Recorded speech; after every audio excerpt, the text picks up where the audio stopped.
She is bait. You really like her, but the reality is summons meta is the new meta. Herta is bait to take your jits away before the actual meta characters let's see. Wait, what? Hey guys, it's me, EODGamer here, and today I just want to answer real quick. It's only been an hour. This video has already gotten 5k views, the one that we talk about Herta's drip marketing. Really thank you for your support. You really like the character as well. Really excited for it. I think she's super exciting. Some questions that I want to answer. Let's jump into it. I have compiled a very beautiful list of wonderful comments that I think is going to be really useful. And at the same time, I also want to touch on the new meta that's about to come and why I think this character is really fundamental. Let's touch on the first one. Is Herta bait? She's erudition. Like, erudition is a laughable path. People don't think it's ever going to be meta. But reality is, everyone's like hoping, oh, summons is going to be the way to go. Summons is the number one thing to do. Let's talk about it. One, summons is the new meta. Perhaps it's a guess right now. No one really knows whether it's going to be like new meta or whatnot. We expect it to likely come into place because of the signs, as we talked about. We are also on the channel before, like several months before, we already talked about that. But meta don't only have one state. We'll explain in a little bit. But more importantly, let's touch on the rest and then we'll consolidate and touch on everything all together. EOD cutting his balls is not on your 2024 lingo. That was a comment that I made in that video. If you guys are wondering what it's all about, check that video out also. But this video is also trying to save my balls and explain to you why it makes a lot of sense. Why Herta is actually going to be super relevant. And it, in my opinion at least, I don't know any forward information. There's no anything else coming up right now. It's just a wild guess, but I think it might be a mistake to skip Herta. She's likely going to be quite relevant in the meta. Maybe, who knows, similar to Akirion. But next question we have is, or comment that we have is, as nice as she looks, he's gonna skip. Never a fan of erudition characters. My guy, no one was a fan of playing Nihility as a DPS outside of DOT before Akirion. And of course, last but not least, we have, considering we already have a current Herta, who's also same path, same element, begs the question that Gallagher's will ask the question when Lingsha came out, where is the pull value? 4-star Herta better than 5-star Herta? I mean, all these questions are really good. Now let's jump into it, shall we? Let us look at the first thing that I want to talk about is really alienation. So the first thing that everyone's, the naysayers to Herta is talking about is, you are going to have a new meta in the game state, and that meta is going to be this meta A, all the same meta, summon. The game state doesn't revolve only around one meta, and when you change into a new meta, multiple metas will be introduced, multiple compositions of ways of playing the team.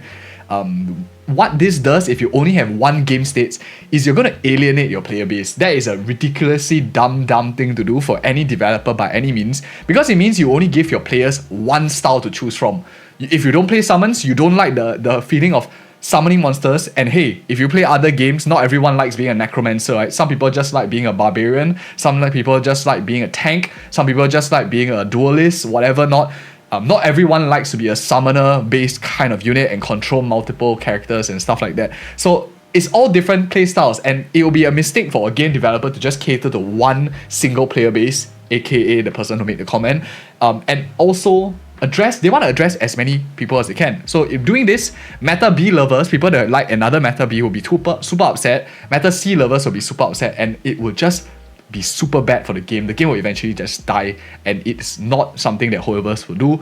You can see this from what we have in the game state right now, the old meta that's going on, and this is an old teams video that we do. Likely it's going to change because you're going to have new things coming in. We will update this once we get more official information, of course, but as it still stands right now as of time of recording, these are the 8 teams of Honkai Starwood that has been around since the first patch all the way up until now. The meta has shifted and is always rotated in one of these 8 team compositions. Right now in the game state, you could argue that maybe your break teams over here is super meta, your follow-up teams is one of them, and as well as your hyper carry, debuff, nihility teams with Akirion is like super meta, and now with pure fiction game mode, DOT just like came back a little bit into the meta. But all in all, the game state kind of rotates. You see that if Super Break was the only thing that people would play, right, then it makes no sense. Because not everyone, I'm sure some of you out here watching this video just don't play Super Break. You don't like the idea of Break. maybe it's too complicated, it doesn't appeal to your playstyle at all. Not everyone plays into any of these styles, and some people don't even play the meta. They just play DOT because they like Kafka, they like Black Swan, they like the act of doing damage over time, they find that mechanic interesting.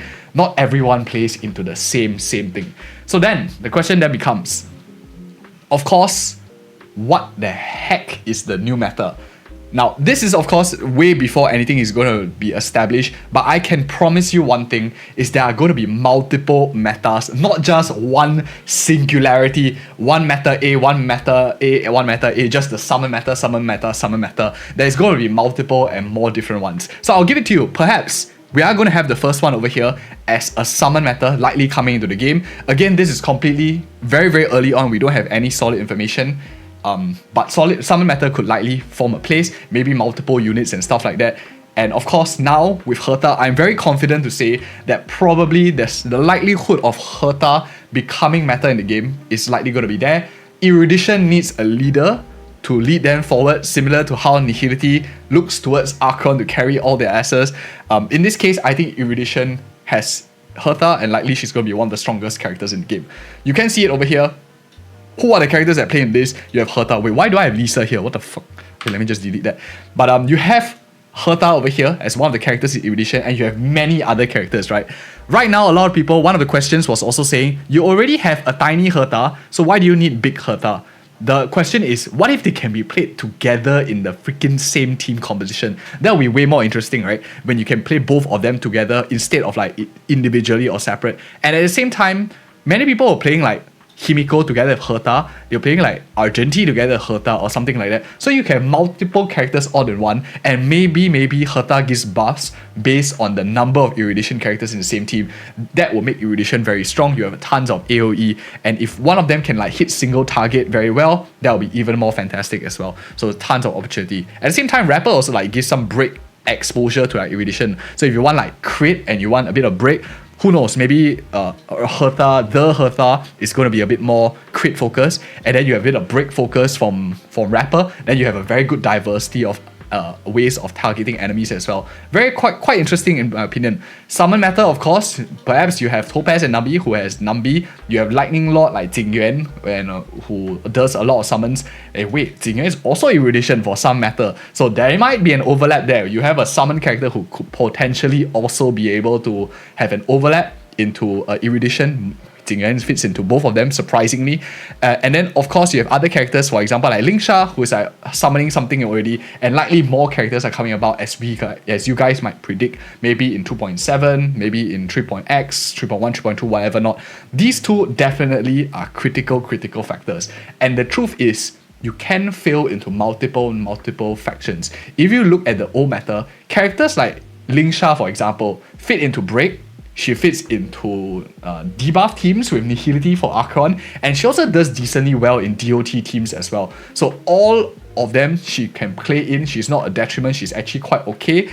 And even like follow attacking teams, she's super good. So Lingsha plays into multiple team factions as a support, and many other characters can also like fill multiple roles. It's only the DPSs that tend to be a little bit more restrictive, but overall, I think there's going to be multiple metas.